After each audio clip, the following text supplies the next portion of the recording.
Ruzbarsky up next, talking about stage versus concomitant hip arthroscopy prior to PAO, pros and cons. Yeah, thank you. Thanks, Ben. Thanks, Brian, for having me as part of this. I'll skip through some slides as we know there's some redundancy, my disclosures. But yeah, most of us here know we're not scoping dysplastic hips, but I think one of the major things that we still need to focus on is these, how we define borderline dysplasia and which of these patients actually does need a PAO and which can be handled with scope. But the other question, do we always need to scope? And again, not to be redundant, but Dr. Mattis' data, good survivorship at 10 years, 20 years dropping off, and really that question of which of these patients would have benefited from some concomitant intra-articular addressing with arthroscopy.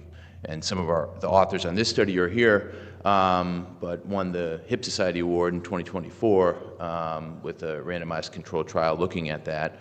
But this, in the early term data, at least so far, no difference in some of these relatively good patient-reported outcome measures. 4 patients from that isolated PAO group did go on to need a later arthroscopy, with only 1 from the concomitant arthroscopy group needing to go in for an additional scope, because that concern has been raised about creation of adhesions, and are arthroscopies begetting arthroscopies by being too aggressive there.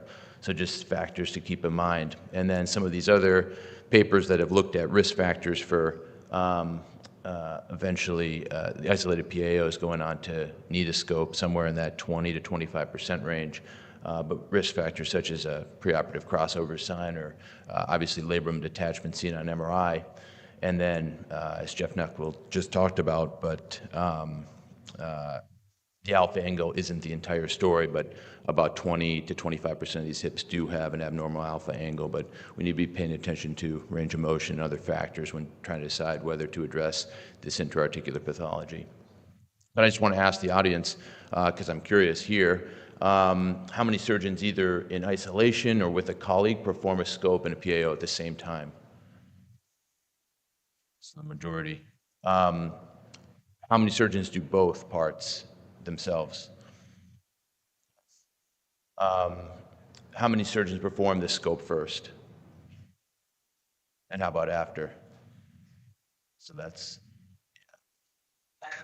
relatively infrequent, which is expected, yeah.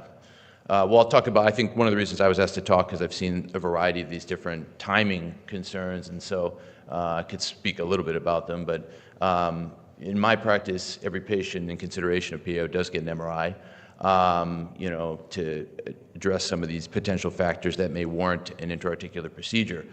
I see it as, a pretty negative outcome if a patient goes through a PAO, goes through recovery, and then has to go back in for a separate scope and the prolonged recovery. So I think it's important that we parse out who exactly needs these. But I do think that, and maybe it's my bias to just err towards performing a concomitant scope, although the factor of adhesions and creating problems is out there. I think there's limited damage by doing at least a diagnostic arthroscopy with a limited capsulotomy, or, as was talked about, a dry scope to assess if there's a labrum detachment that is necessary to be addressed, or some other intra-articular pathology. So our option here as far as timing is really before concomitant, and I split that into both a dry and a wet scope, and then in a staged approach with the arthroscopy following. We just, in press now, looked at a systematic review looking at concomitant scope and PAO, and it doesn't appear that adding the scope adds much risk to the risk factor associated with a PAO itself. So that part of it at least seems to be relatively safe as far as return to the operating room or other concerns. So what are some of the pros of scoping before the PAO? Obviously, less risk of fluid extravasation because it's native tissue planes, and then really no risk of disrupting the osteotomy correction. That's the biggest concern, obviously, post-operative when we're scoping after a correction. And then, something that has come up and I think is valid that we talked about is really good access to the capsule. So if there's insufficient capsular closure or capsular dehiscence, which we've seen, really good access and can imbricate. We can do a capsular reconstruction if it's a revision scenario and there's been a capsulectomy, so really good capsular access. And then obviously, if you're doing a stage fashion, just easier to coordinate between two busy surgical schedules if you're not doing it yourself.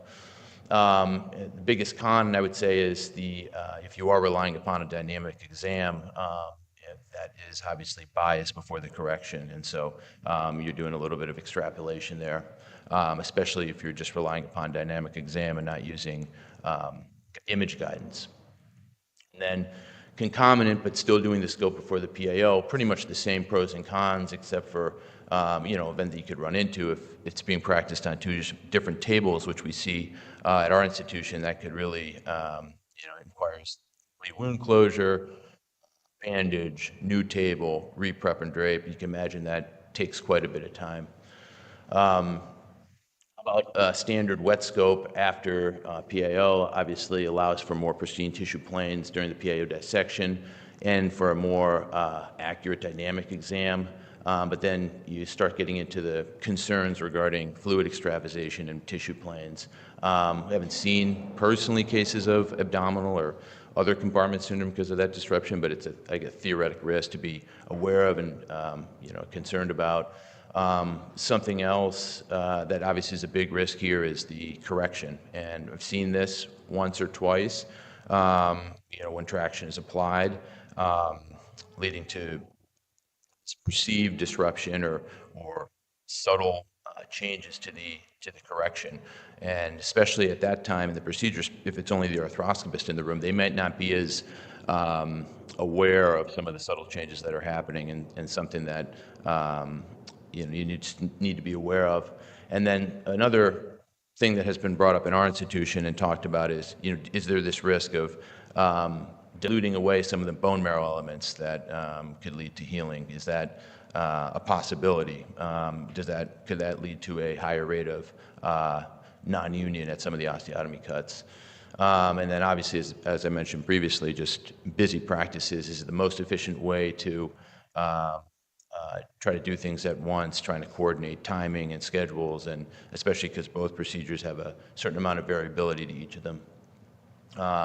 As was touched on with Jeff Nepple, dry arthroscopy, dry osteoplasty, but at least I've found that it can be expeditious, maybe more feasible for a single surgeon. Obviously, as I was mentioned, excellent capsular access for closure and pretty good visualization, but it's definitely more challenging. Better access anteriorly with blood pooling, both in the recesses. You really could only access things that are sort of anterior, not so far lateral, not so far medial. And osteoplasty concerns as well, but as was mentioned, with different manipulations, you could probably access it pretty well that way.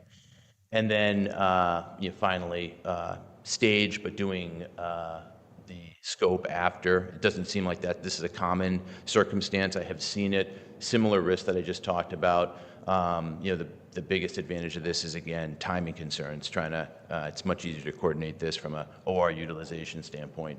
So my preference is, I fall in line with the concomitant dry scope if it's a single surgeon, if possible. If it looks like the pathology is minimal, osteoplasty is reasonable and anterior located, followed by stage with a scope following the PAO. So some considerations and unanswered questions. We talked about sort of our theoretic things, but how do patients feel? What are the PROs and the patient experience in a two-event single hospitalization versus a concomitant setting? Total anesthesia time. Again, it seems like the concomitant would be the easiest, but as I mentioned, if you're switching tables, there's other things that actually may end up being a longer anesthesia event, the concomitant procedure. Getting to that as well, surgeon efficiency and room utilization. Does it really make sense for us to be sitting around waiting for either whichever surgeon, if it's a combo surgeon deal, waiting around for a colleague's procedure to get done? Are we doing other cases at that time? Is there a second room? So these are, I think, important considerations. And then we're just touching on the reimbursement piece, and I won't go into great depth, but there oftentimes in auditing some of these cases, it seems that the scope portion of the procedure is generating more RVUs and relative work than the PAO portion, which is just something interesting to bring up and discuss. But in conclusion, whether the scope remains controversial, I think the randomized control trial will give more longer-term data and help us to flesh this question out. We have published that adding the scope really seems to, not change the complication profile of the PAO. And still, at this point, really no real evidence to help guide timing, but it really is surgeon-to-surgeon specific. Thank you.